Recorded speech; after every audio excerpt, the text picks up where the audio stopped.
এবছর আমি প্রথম মূলা এবং সিম কিনলাম, আর আজকে এই সবজি দিয়ে আমি রুই মাছ রান্না করব। হ্যালো বন্ধুরা, আসসালামু আলাইকুম, welcome back to my channel. আমি ঢাকা থেকে বলছি। কাছে কিংবা দূরে, দেশ কিংবা দেশের বাইরে যে যেখান থেকে ভিডিও দেখছেন, আপনারা সবাই ভালো আছেন। আপনাদের দোয়া, আল্লাহর অশেষ রহমতে আমার পরিবারের সবাইকে নিয়ে আলহামদুলিল্লাহ আমি ভালো আছি।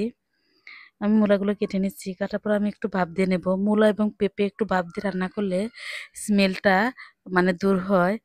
আর মূলার সাথে সিমটাও কেটে নেব এখন। সিমগুলো বেশ পরিষ্কার, এখনো অবশ্য কোনো পোকা হয় নাই।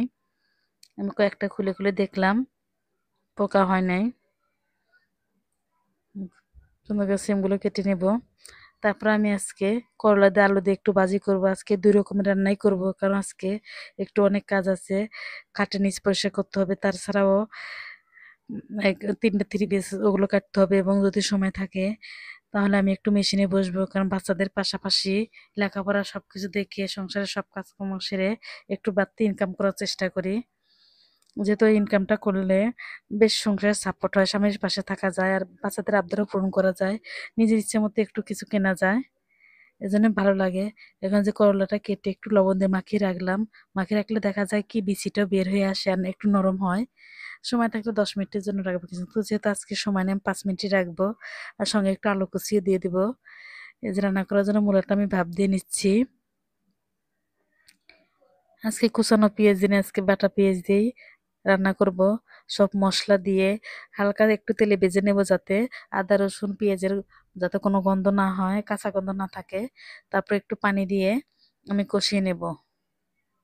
এই যে একটু পানি দিয়ে দিলাম এবং কষিয়ে নিচ্ছি।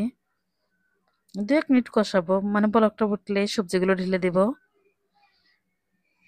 আমার ভিডিওর কোনো অংশ যদি ভালো লেগে থাকে তাহলে আমার চ্যানেলটিকে অবশ্যই সাবস্ক্রাইব করবেন এবং পাশে থাকা বেল আইকনটি ক্লিক করে রাখবেন। যখন নতুন কোনো ভিডিও আপলোড দিই, সঙ্গে সঙ্গে নোটিফিকেশন আপনারা পেয়ে যাবেন। আর আমার চ্যানেলটিকে যারা সাবস্ক্রাইব করেছে তাদেরকে অসংখ্য ধন্যবাদ, আর যারা এখনো করেন না তারা অবশ্যই চ্যানেলটিকে সাবস্ক্রাইব করে নেবেন। এই যে ঝোল দিয়ে আমি এখন বলক উঠে গেছে, এখন আমি মাছগুলো দিয়ে দেব। একটু ঝোলটা বেশি দেখা যাচ্ছে, কিন্তু জাল পড়বে তো তখন দেখা যায় যে এটা টেনে আসবে।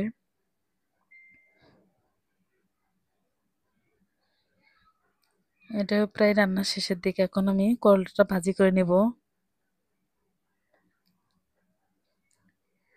করলা ভাজির মধ্যে কালো জিরে দিলে ভালো লাগে, কিন্তু আমার কাছে আজকে কালো জিরে নেই, শুধু আমি জিরাটাই দিয়ে দিলাম বাগারে।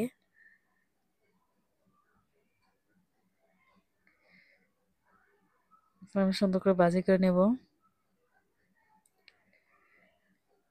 আজকে 2 রকমের রান্নাটাই করছি। এই যে রান্না হয়ে গেছে, এখন নামিয়ে নিব। সবাই ভালো থাকবেন, আল্লাহ হাফেজ।